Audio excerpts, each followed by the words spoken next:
Bonjour tout le monde pour cette nouvelle vidéo sur un jeu que tout le monde a déjà parlé, mais que tout le monde a déjà oublié. Mario Strikers Battle League Football. Il y a un peu plus de 2 mois, à l'occasion de la sortie du jeu, j'ai eu l'occasion de vous parler de l'histoire de la série des Mario Strikers. Je vous invite d'ailleurs à aller la voir avant de regarder celle-ci. Ça serait bête de commencer une série par le dernier épisode. Mais surtout, entre nous, ça me ferait plus de vues et donc plus d'argent. Eh ben, c'est pas trop tôt. Et oh, Nintendo nous a mis 15 ans pour nous sortir la suite, c'est pas 2 mois qui va vous tuer. Oui, mais eux, ils ont sorti d'autres jeux entre-temps. Toi, tu as sorti des vidéos depuis?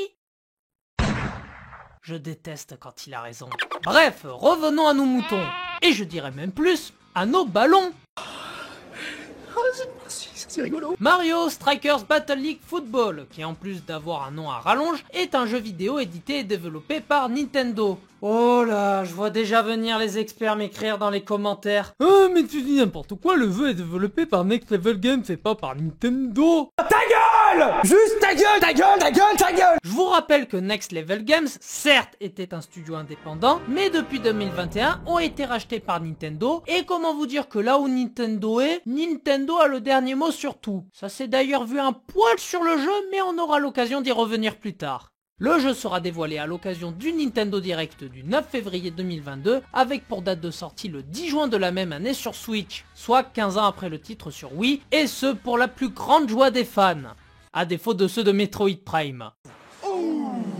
Mais malgré la bonne nouvelle, il s'avère que la plupart des fans de la série, dont moi, ont émis quelques réserves à la vue de la BA et des différentes annonces sur le gameplay et le contenu, des craintes qui se sont confirmées à sa sortie, et c'est ce qu'on va voir ensemble. Une fois le jeu lancé, on est accueilli par le menu qui nous propose un mode d'entraînement pour nous familiariser avec les touches et le gameplay. Alors, je vais pas m'attarder dessus car c'est pas ce qu'il y a de plus fun, ça fait le job de nous initier avec le jeu, mais bon, ça va pas faire de nous le futur Messi de Mario Strikers. Juste à noter que c'est assez frustrant de devoir refaire toute une leçon car on a manqué un objectif sur l'ensemble de l'exercice. Du coup, après avoir validé toutes les leçons, je pourrais me lancer dans une partie rapide avec un ami.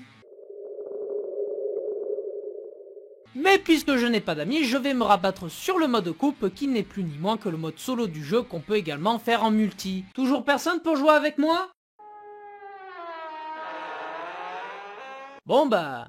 let's go. Le mode coupe, tout comme ses prédécesseurs, se base sur une série de matchs, le but étant de les remporter pour gagner les différentes coupes et débloquer les autres modes. Et quelque chose que j'ai apprécié dans ce mode, c'est l'intégration du système d'arbre winner et loser comme on peut le voir dans les compétitions d'e-sport. Bon après, c'est à peu près tout ce que j'ai aimé dans ce mode. Car disons-le, ce n'est vraiment pas terrible. Il s'agit tout simplement et bêtement d'un enchaînement d'une série de matchs sans saveur. En mode normal, c'est ridiculement facile. Non mais regardez, même un plot serait plus utile. Et ok, le mode galactique est un peu plus corsé, mais loin d'être insurmontable alors que je n'ai même pas réussi à passer la deuxième coupe dans Charge. Bon, tout ça c'est bien beau de râler, mais est-ce que le contenu et le gameplay en général du jeu m'a fait kiffer? Spoiler? Non. Pour commencer, on va parler des terrains qui sont au nombre de 5 en comptant la dernière mise à jour. C'est un peu léger sachant que le précédent en proposait 9.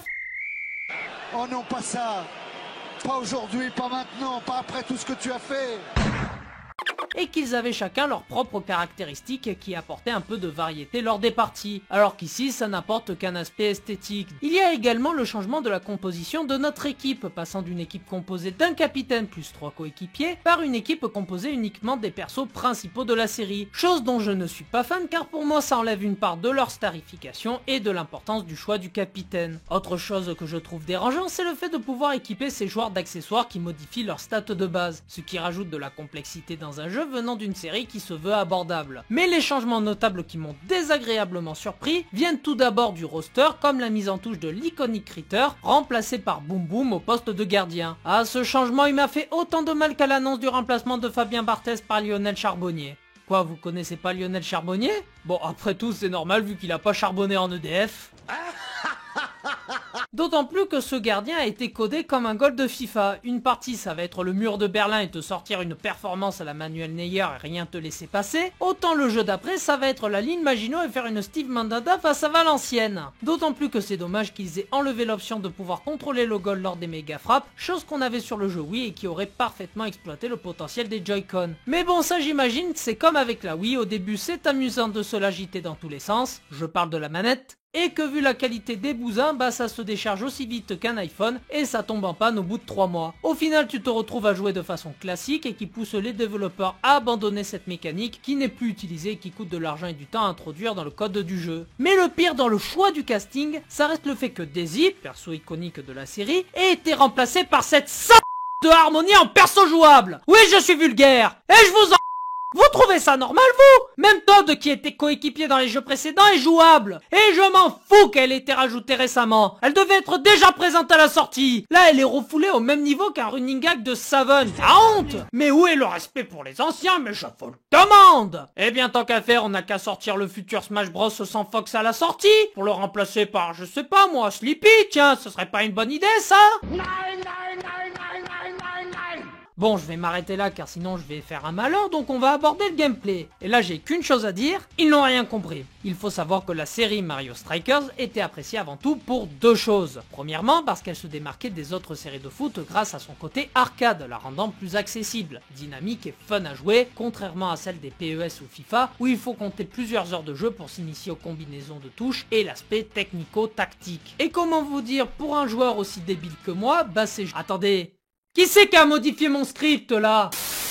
Sans parler des arrêts de jeu et des cinématiques qui font traîner la partie. Mais si, vous savez, ce moment quand votre adversaire laisse tourner le replay de son but, tout ça pour le célébrer et vous faire bouillir de l'intérieur, et que vous avez qu'une envie, c'est de l'attraper par son col et le jeter du 10e étage de votre immeuble. Mais là, en jouant à ce Mario Strikers, je n'ai qu'un ressenti, c'est mou. Ah, les parties, elles durent des plombs. Et autant les cinématiques dans Charge ne me posaient aucun problème, autant là je trouve qu'elles rendent les parties encore plus longues. Et en plus de ça, ils ont eu la bonne idée de rajouter de l'aléatoire. Car au fil du match, des objets vont tomber aléatoirement sur le terrain, tout comme l'orbe qui nous permet de faire une hyper frappe. Et l'aléatoire, c'est ce qu'il y a de pire dans un jeu. Surtout s'il se veut compétitif. Ils avaient trouvé un truc très bien avec Charge où les objets apparaissaient automatiquement dans ta barre et qui arrivaient selon le nombre de coups irréguliers que l'équipe recevait. C'était bien trouvé pour limiter le bourrinage de tacles irréfléchis sans trop le pénaliser. Et tu pouvais activer une hypercharge quand tu le voulais, renforçant encore plus la tension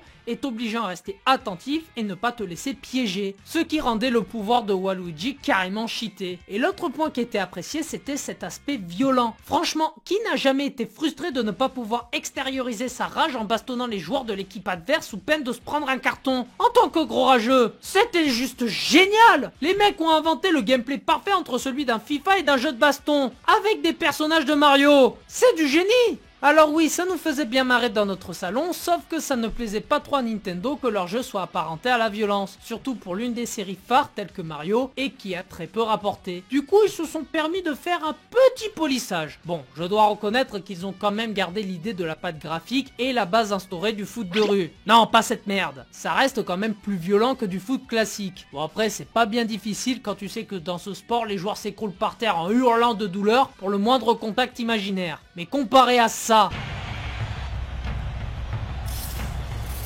ben c'est du pipi de chat.